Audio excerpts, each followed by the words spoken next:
Sometimes when we start the show, we have a little bit of technical difficulty, like double tapping something that we should have only single tapped. It happens. Life goes on. And that is what happened with the little glitch in the intro video today. Sometimes the producer, who would be me, doesn't exactly do what she should do.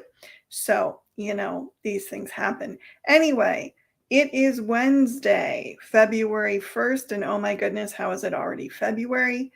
And it is 3 o'clock p.m. or thereabouts, which means it is time for Women in Business. Today, we're talking about riding the business roller coaster. Now, that means the ups and downs that every business faces, really the ups and downs that everybody has in their life. But in this case, we're talking about the business aspect of it.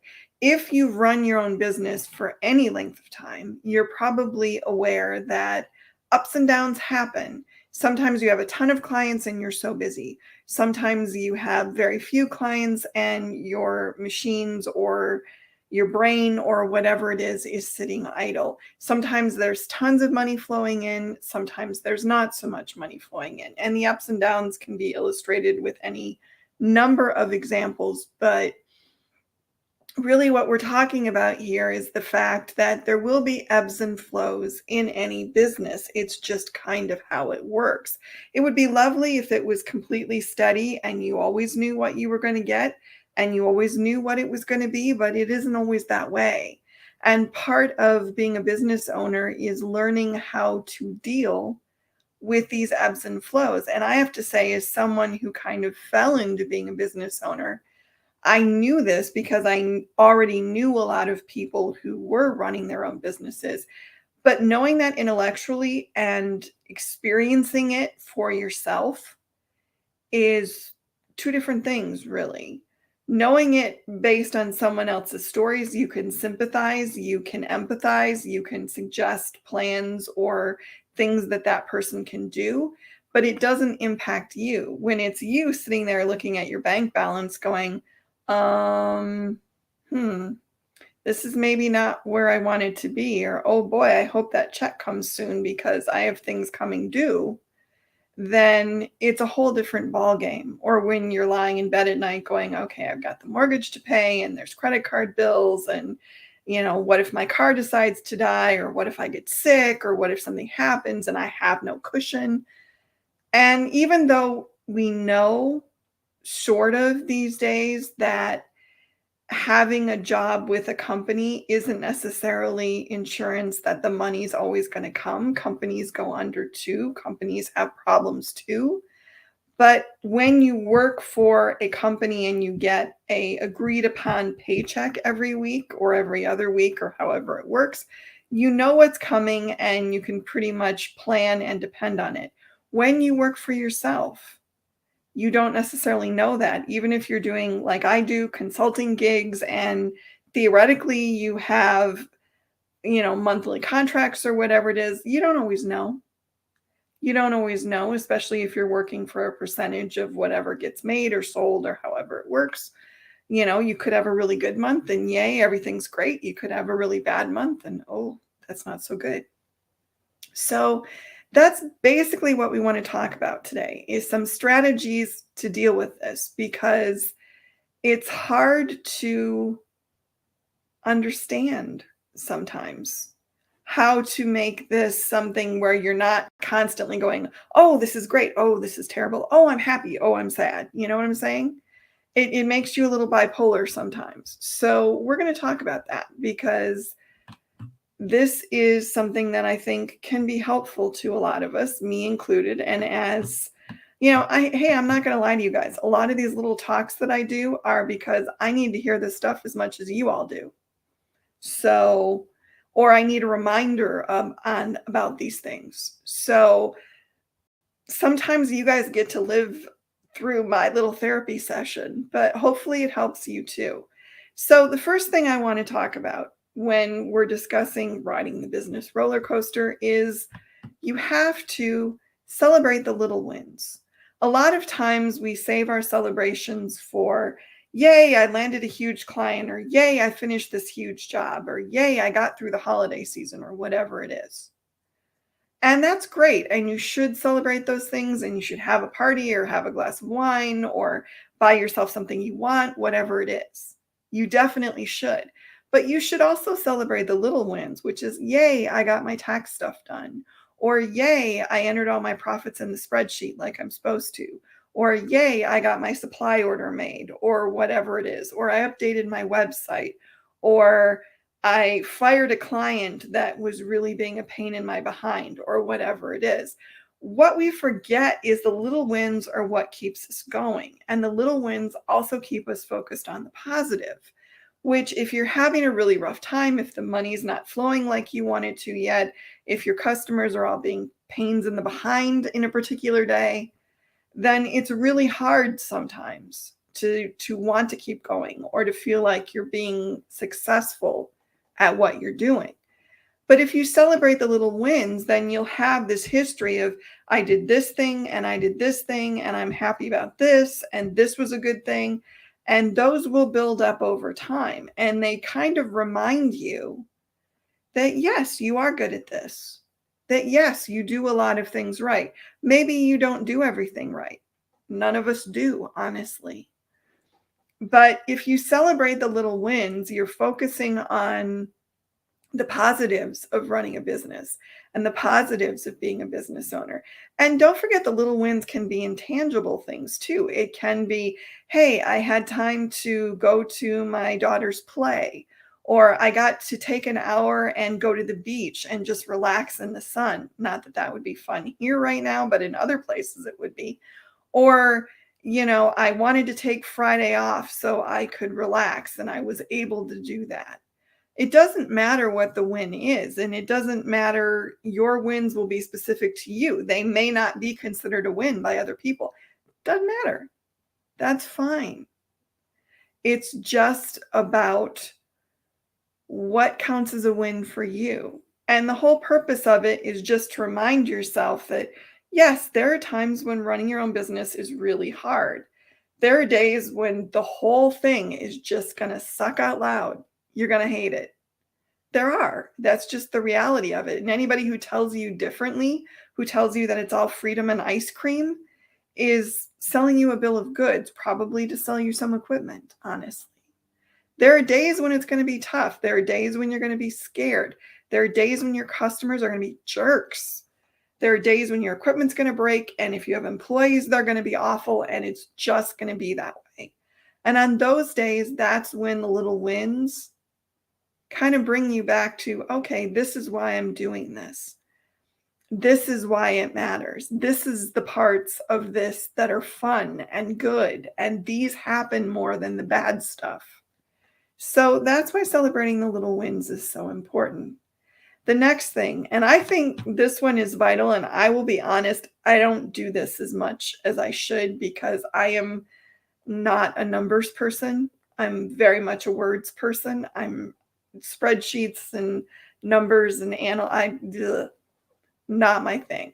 But I should be doing it more because this is also another thing that will get you through the times when things are a little bit rough. If you're measuring your numbers, if you know what's coming in, if you know when it's coming in, if you know what's bringing the money in, if you know that typically every March you have a downtime, you can plan for it.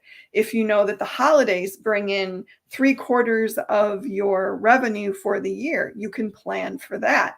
But you don't know any of that stuff if you don't measure and analyze it. So it's a spreadsheet, it's working with an accountant or a bookkeeper, it's a program of some kind, and there are numerous programs out there that you can use, any of those things. But it's something that lets you track your income and outgo, lets you track the trend of when business is high, when it's low, what sort of customers bring in the best business, what sort of jobs bring in the best money, all that stuff. And then when you hit a point where you're going, gee, I don't know how I'm going to make the rent this month, you can look at, or pay the mortgage or whatever it is, you can look at your past history and say, okay, well, I know that things will take an uptick in 2 weeks, so I'm going to be fine. Or I know that this market has been a fertile market for me in the past, so maybe I need to push harder to find more customers in that market. It's just a matter of looking at your numbers. And even if you don't like doing numbers, like I really don't, you can find a way to make it palatable for yourself. For me, it's kind of just realizing that having that information gives me a buttress against being scared or stressed or nervous about whether money's coming in. And part of it, honestly, is also it gives you a record of what you've accomplished. Especially if you're starting out, sometimes you feel like you don't know what you're doing. You maybe just stink at this. Everybody's better than you. You're just clueless wandering in the forest somewhere. And why did you ever start this? What good could this possibly bring to you? And then you look at your records and you look at the income that you've made and you look at the customers you've worked with and you look at all that stuff and you see, oh, I've really done something here. I've created something. I've established a living, breathing business. And that's an accomplishment. Not everyone can do that. And I think because of the industry that a lot of people who watch this show work in, the industry that I still work in, partially at least, we tend to take that for granted because most people who work in this industry are smaller business owners. So we tend to kind of take it for granted that this is how things work. If we were in a different industry, I think the fact that so many of us are running small businesses and doing it successfully would be a lot more touted. But because it's this industry, we kind of just go, oh yeah, everybody does that. Pretty much everybody I know is doing that, which makes this industry a little unique, I think, and kind of cool. But measuring and analyzing is one way to remind yourself that you're doing something that a lot of people can't or won't do, that you're doing it successfully. And it also gives you something you can refer to when you get nervous because you have evidence of trends, because you have evidence of markets that do well for you, because you have knowledge. You're not just throwing a dartboard blind at or throwing a dart blind at the dartboard and hoping that you hit it. You know how to aim. You know where to aim. You know what's going to benefit you the most if you hit that target. It's all data, and data is always useful. I will admit I don't love numbers, but I am such a data geek. I love knowing stuff. I love knowing how things work. I love knowing how things go. I love knowing the history of things. So my measuring and analyzing tends to be a little less numbers and a little more data, but same theory, basically. I still have a history. I still know, okay, this may be a fertile ground for me. This is something I can do. And I also have a list of things that, hey, I haven't tried this yet, but it's worth a shot. We'll see what happens. And I think that's always a good thing too. You can't always rely on what you've done in the past to be what works in the future. And that's something that's tough for some people because a lot of people, when they find their groove, they like to just stay in their groove. And I get that because routine is comfortable. You know what to expect. You know it's probably going to work to some degree. And it feels a little like safety. And sometimes to be a successful business owner and to deal with the ups and downs of things, you have to just step out of the safety zone a little bit, step out of the comfort zone a little bit. And yes, I know stepping out of the comfort zone is a huge cliche, but it's also a cliche because it's true. Sometimes you have to try something you haven't done before. And if you're measuring and analyzing and you have a good picture of your history, you know what might be fertile ground to try as something new. So that's why measuring and analyzing is important. And even if you're not a numbers person like I am not, you can still keep records. Maybe they're words, maybe they're pictures, whatever it is, something that reminds you of what you've done and where you've been. And that historically, every time you've had a dip in the past, or historically, every time money's been a little slow in coming in, you figured it out and you have figured it out and you have made it through. That's what matters. Next thing, focus on the positive. And I say this not to say ignore the negative. That's a completely different thing. There are people who focus on the positive to such an extent that they ignore that there are problems, that they refuse to acknowledge that there are pains or hurts or fears or whatever it is. It's not what I'm saying here. What I'm saying is every situation has a positive and a negative side. Now, the positive side might not be that great, I will admit that, but it's usually there. And generally focusing on the positive helps you to see that if things look dire, if things look sad, if things look hard, there is a path forward. Now, that's not to say that the path forward might not be painful or hard or scary or whatever kind of negative word you want to use, but it's a path. It's a way to maybe get out of where you are and learn how to do things differently and better. And focusing on the positive also tends to make you more willing to chase opportunities. People who are negative will just assume that if they try something new, it's not going to work out, or it's going to cost too much, or they're not going to find customers, or whatever it is. If you're focusing on the positive, you tend to be more optimistic and you think this could be really huge. And I'm sure there are lots of customers for this. Hopefully you've done your research and you know that already, and you're not just crossing your fingers and hoping, but that's another show. Focusing on the positive is one of the best things, honestly, I think I ever learned. I am still eternally grateful to a boss I had many, many years ago who sat me down one day and said, "It's a total bummer to be around you. You are one of the most negative people that I know. And when you walk into the office, it's like there's a black cloud that comes with you, and you need to fix this." And she was right. I had a chip on my shoulder. I thought the world owed me something because of bad things that had happened to me. Um, I tended to assume that everything was going to end badly. I tended to assume that everything was dark and dismal and awful. And I owe a great debt to this woman who sat me down and said, "Look, you've got to fix this because it does not work. You're not pleasant to be around. You're not pleasant to have in the office. And you're a good worker, but honestly, I would trade you for someone who is fun, who is positive." And I don't know why, because other people had said similar sorts of things to me and I had kind of just blown them off. But for some reason, that one stuck. And I set to work on changing my attitude, and I became very, very much more positive.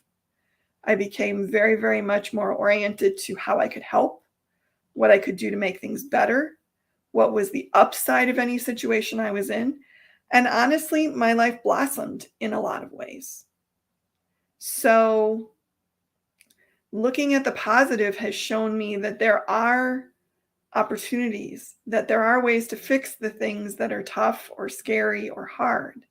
And like I said, being positive does not mean that every fix is going to be easy, that every situation is going to be solved with butterflies and rainbows. That's not what we're talking about here.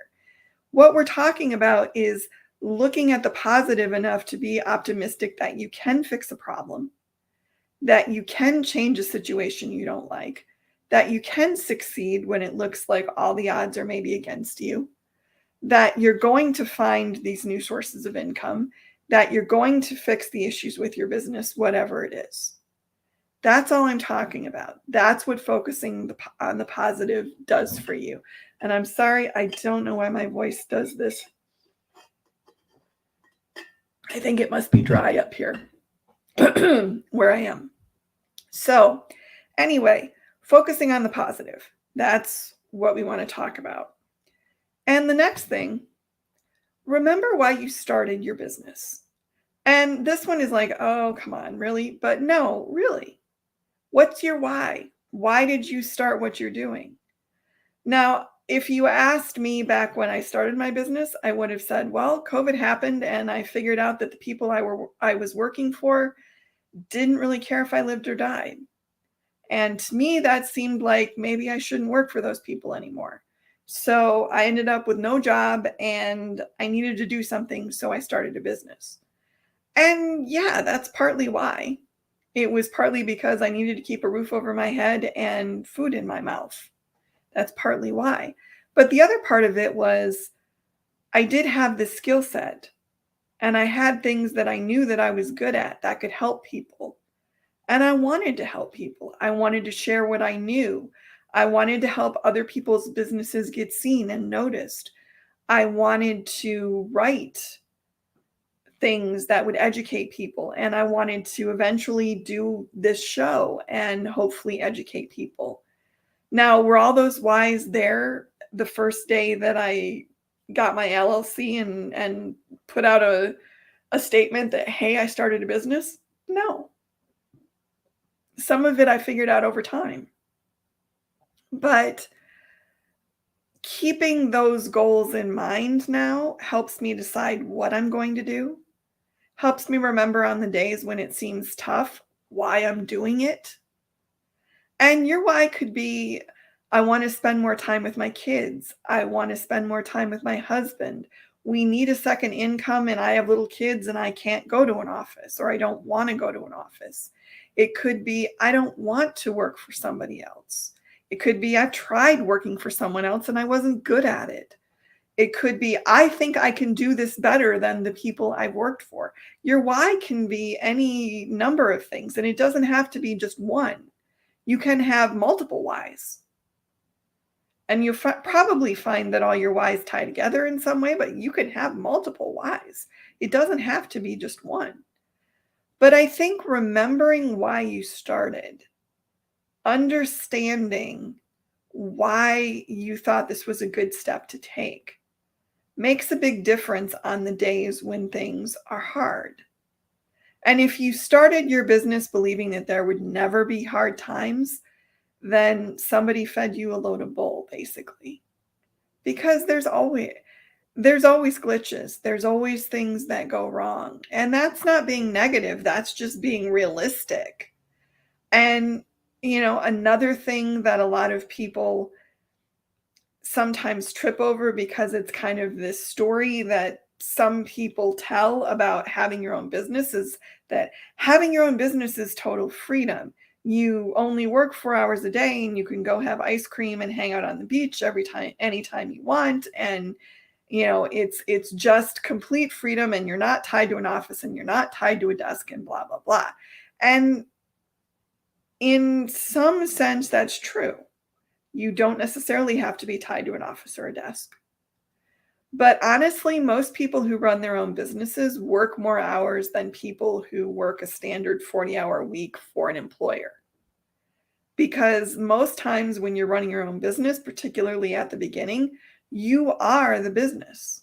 You're the payroll clerk, you're the shipping clerk, you're the person who builds the website, you're the producer of your podcast, you're the, anything that needs to get done, you have to do it. And also, when you own your own business, you will find that unless you enforce your rules very, very strictly, customers will assume that because you are not working in an office with office hours, that you are available whenever they text you, message you, email you, call you, whatever it is. So if your why for starting a business is because I don't want to work a lot, you're probably doing the wrong thing. I really hate to say that, but it's true. Because especially in the beginning, you're going to be working a lot of hours, and a lot of those hours are probably not going to be generating the money that you're hoping they will. That's just a reality. And it does get better. And yes, eventually you might get to a place where you can do what you want. You can have the freedom to take an afternoon off or take a weekend off or whatever it is that you want to do. Or you can choose the hours that work for you. And if that's part of your why, don't discard that. Just be aware that it may take some time to get there. And that's not a bad thing. I think honestly, anybody who starts their own business starts it in part because they do want freedom. It might just be a different freedom than being able to work a limited number of hours and take 3-week vacations all the time. You might be able to take 3-week vacations, but you might be having to do work. Like the work that I do is totally portable. I can go anywhere and do it as long as I have an internet connection and a laptop. I can do it from anywhere, but I can't go and not be working because if I don't work, there's no money coming in. So that is something that everybody needs to be aware of. But I think the freedom that most people are looking for when they start their own business is not necessarily freedom to not do things or to be able to go on vacations or any of that, even though that's all great. It's more freedom to control their own destiny. I think that's a big why for a lot of people that start their own businesses. I worked for somebody else for 14 years. It constrained what I said. It constrained what I did. I couldn't make decisions by myself. I did a lot of the time, but I wasn't supposed to. I didn't have the freedom to be me totally the way I am now. Was that a bad thing or a good thing? Depends on whether you like the me now, I suppose. But for me, I didn't realize how constrained I was until I wasn't anymore. And that was honestly one of the big whys for me in not looking for another job with someone else is I don't work for anybody else anymore. I work with people, which is a completely different relationship, but I don't work for anybody. And what I say is what I say. And when I'm talking on the behalf of another company, I'm still talking as me on behalf of that company. It's a big difference. It really is.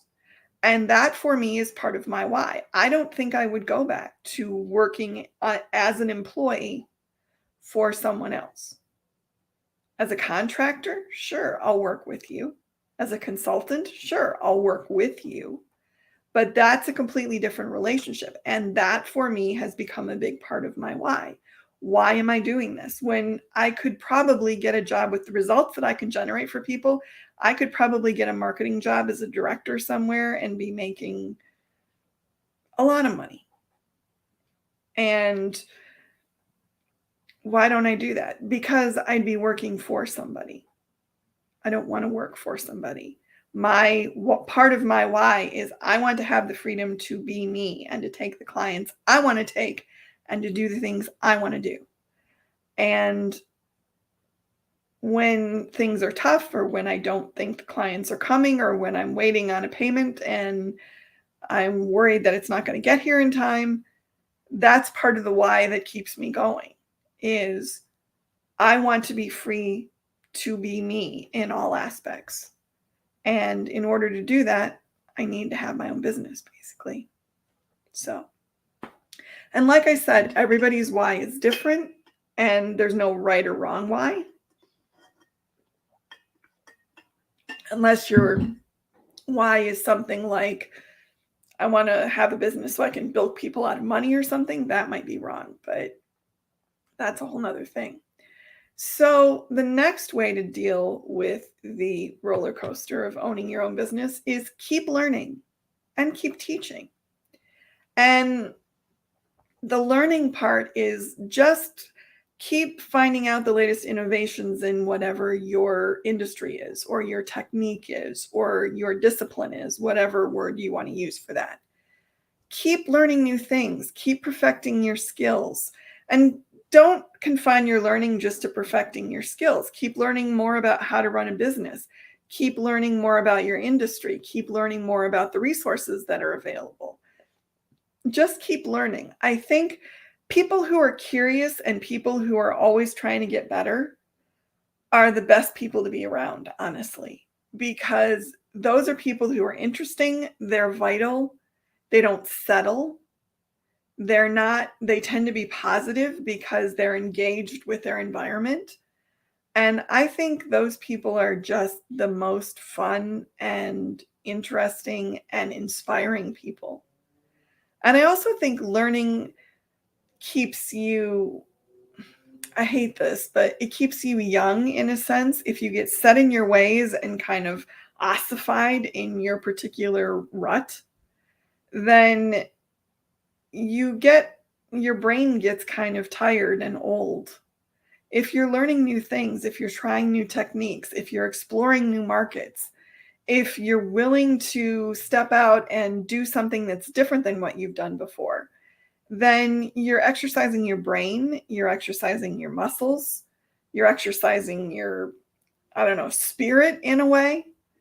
And I think that's important because the minute we start getting calcified in our little rut and we're comfortable there, we limit ourselves from possibilities and we limit ourselves from growth. And yeah, there are people who are like, my business got to this level and that's all I wanted. And I'm happy and I can pay my bills and I work as much as I want to work and that's enough for me. And that's fine. There's nothing wrong with that if that's enough for you. For me, I always figure next Tuesday I'm going to conquer the world. And I tend to find people who feel similarly. And those are the people that I like working with. And that's just me. And yeah, you could describe that to ego, or you could ascribe that to an unrealistic worldview or whatever you want. But I figure as long as I'm doing stuff, why not just believe I'm going to conquer the world? Why think small? Why not think big? That way, while I'm shooting for the big thing, I might get a medium-sized thing. And that works for me. So I think learning is really important, but I also think the other half of this little banner is very important, and that's teaching.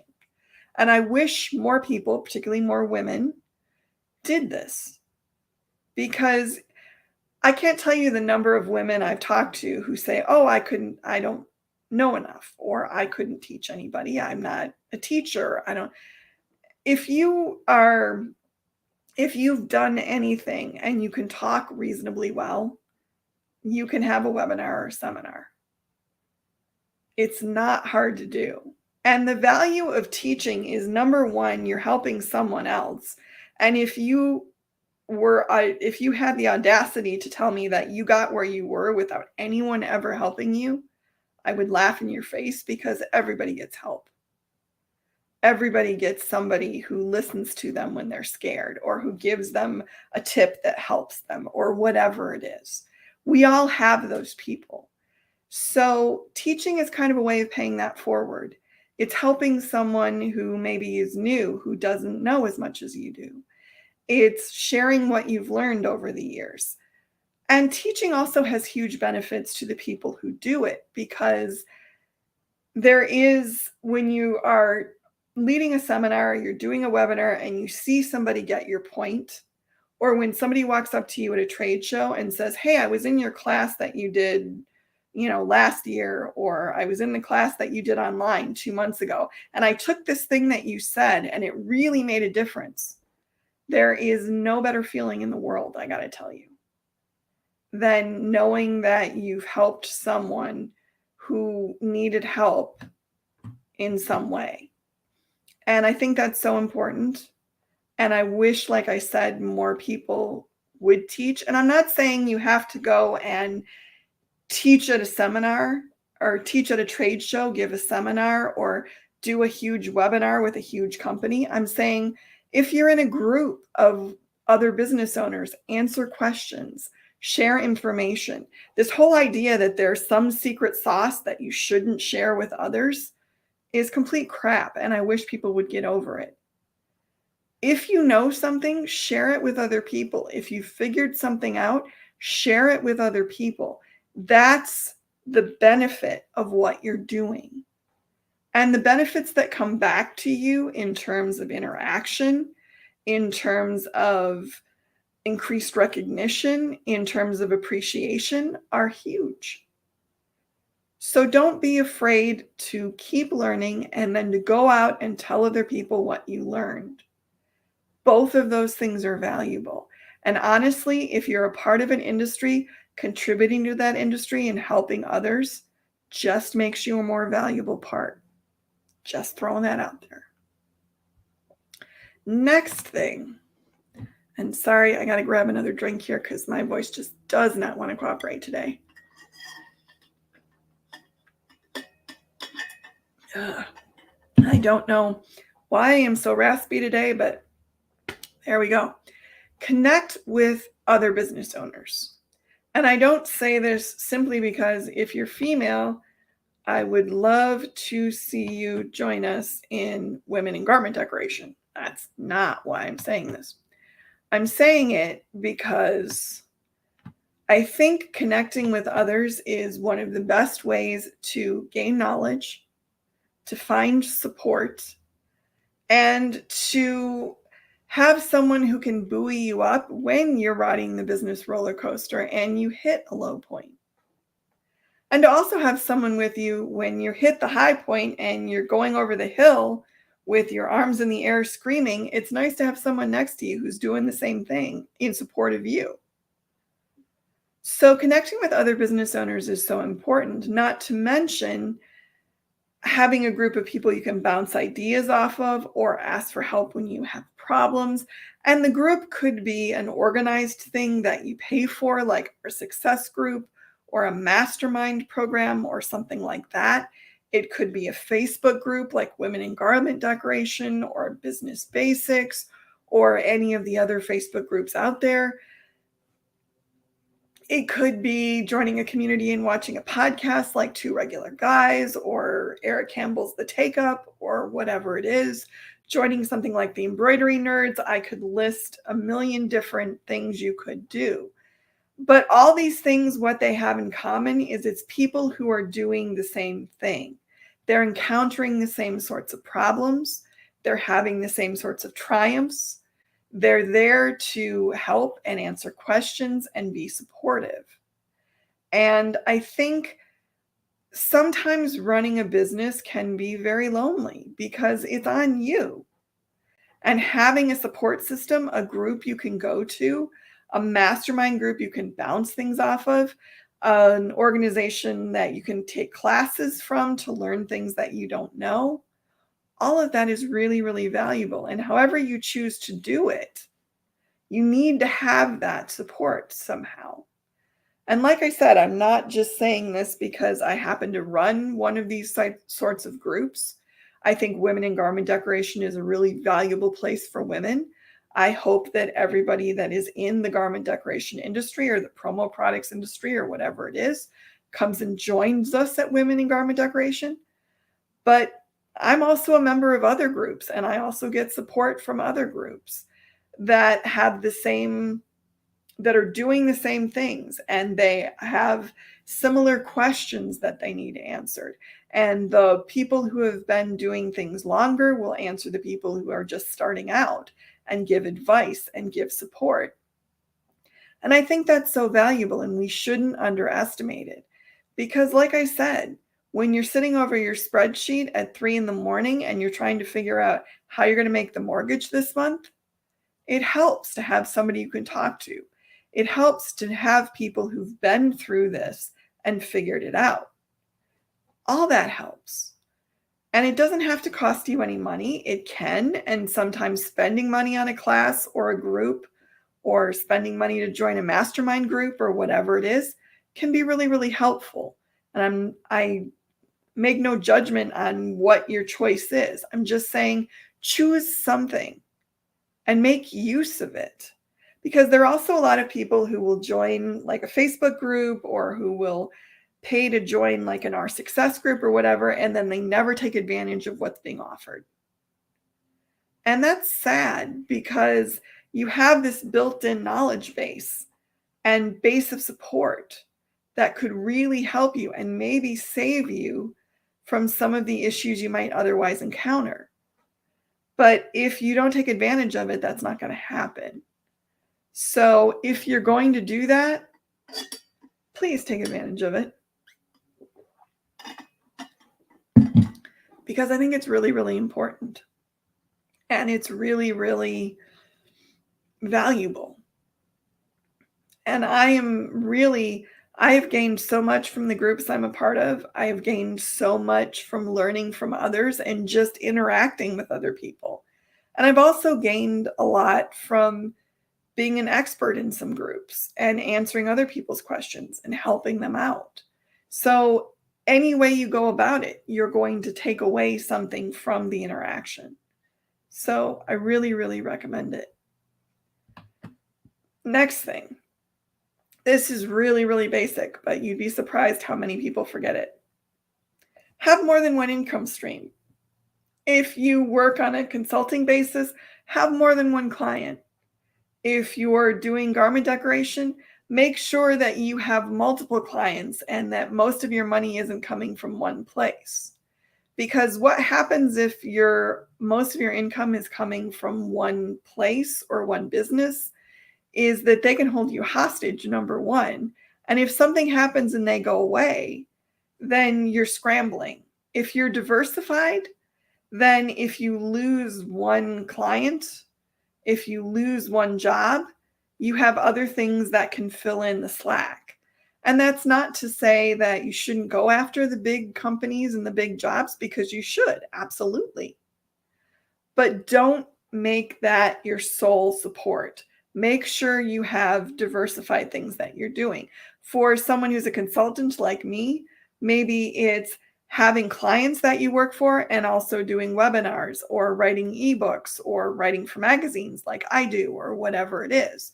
If you're running a business, maybe it's doing different decoration disciplines so that you can have clients in different areas. And this is something it's funny that I think it's funny a little bit that people don't realize this one or don't remember this one. That some people think they get one big client and ooh, they're set for life. But that's like building your house with one foundation support. You don't want to do that. You want multiple foundation supports.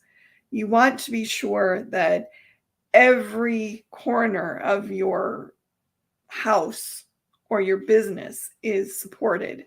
And the way to do that is to make sure that you have more than one income stream coming in. And you also have to keep in mind that income streams will flow and ebb at different times of the year or for different reasons. And so you don't want to be relying on the river that dries up every July. If you have a river that dries up in July, then you want to make sure that you are also dealing with this stream over here that's still getting snowmelt from the mountains and is still flowing. And that's a clumsy analogy. I know, I'm sorry, but you understand what I'm saying. Make sure that you're not relying solely on one thing. That's basically the whole gist of what I'm saying here. And preferably have multiple income streams and make sure that they're not all in the same place.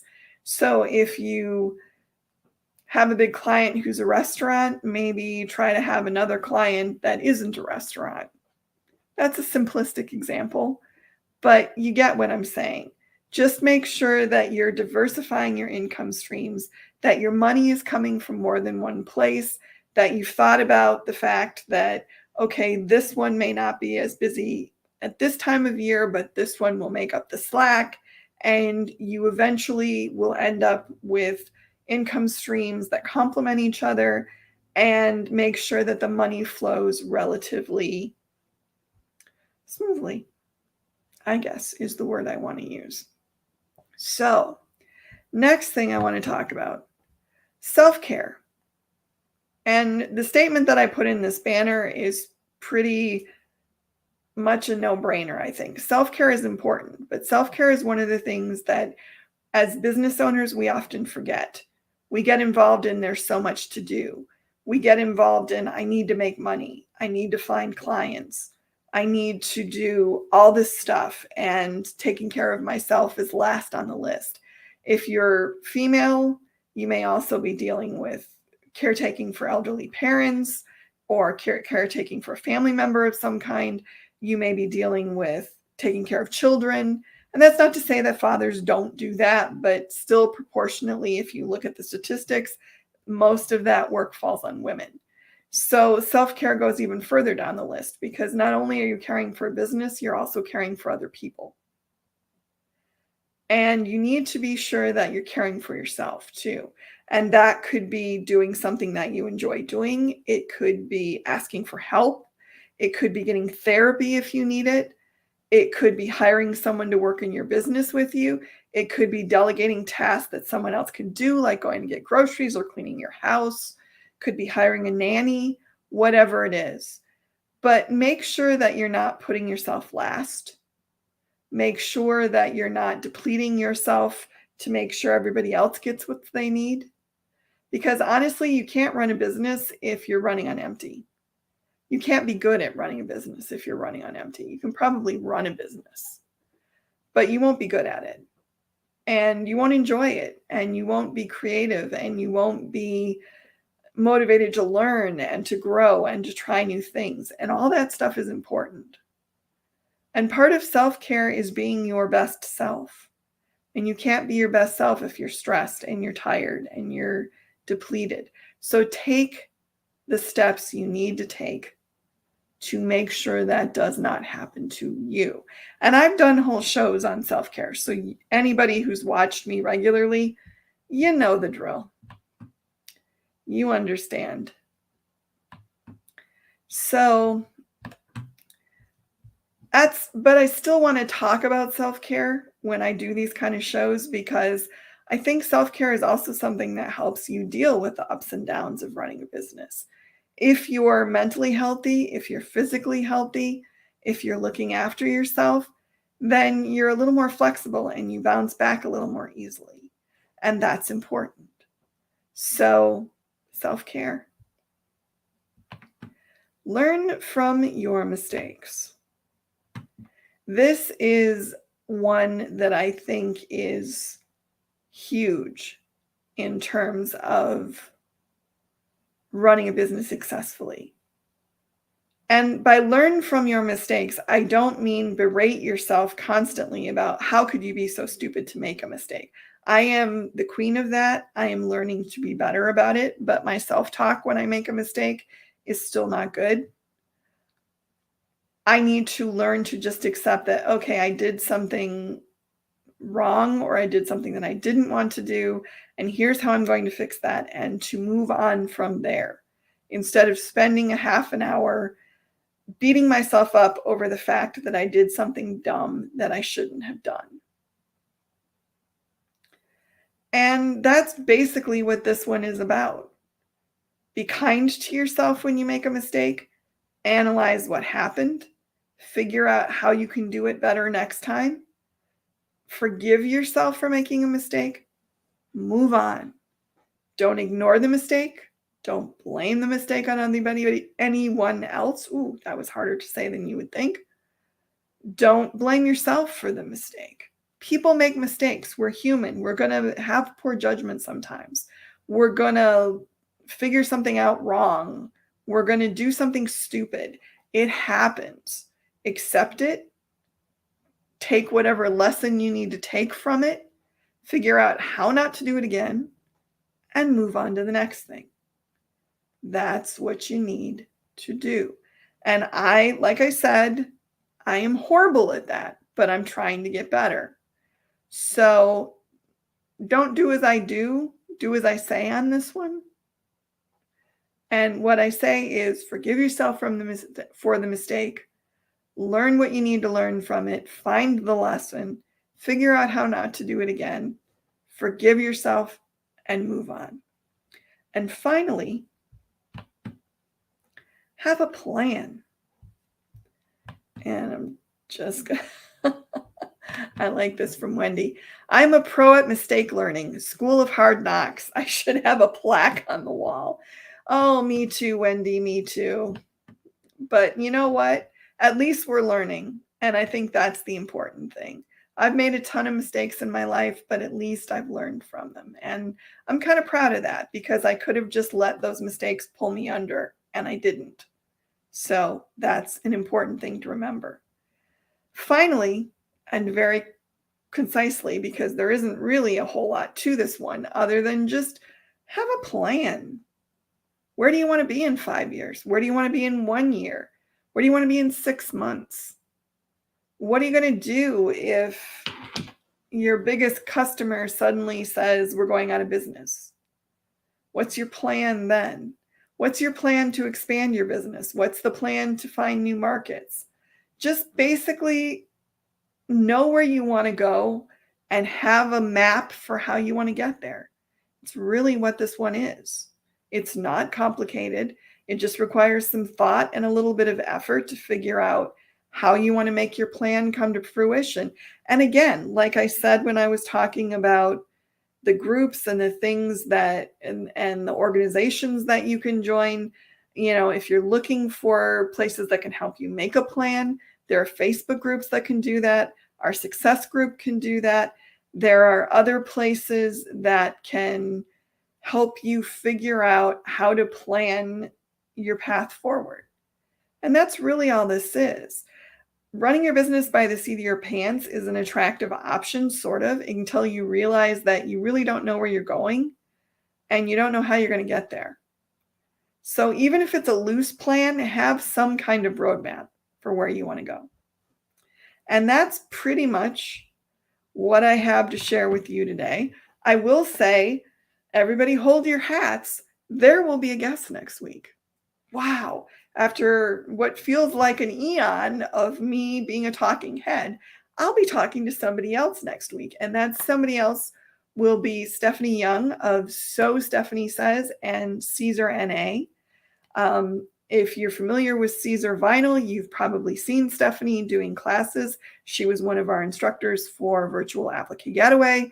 She's an amazing teacher, and I can't wait to talk to her, and I'm so excited she's going to be joining me next week. So I hope you will all be here for that. And thank you, everybody who was here today. I appreciate you being here and listening to me in my raspy voice, and I will see you all next week. Bye, everybody.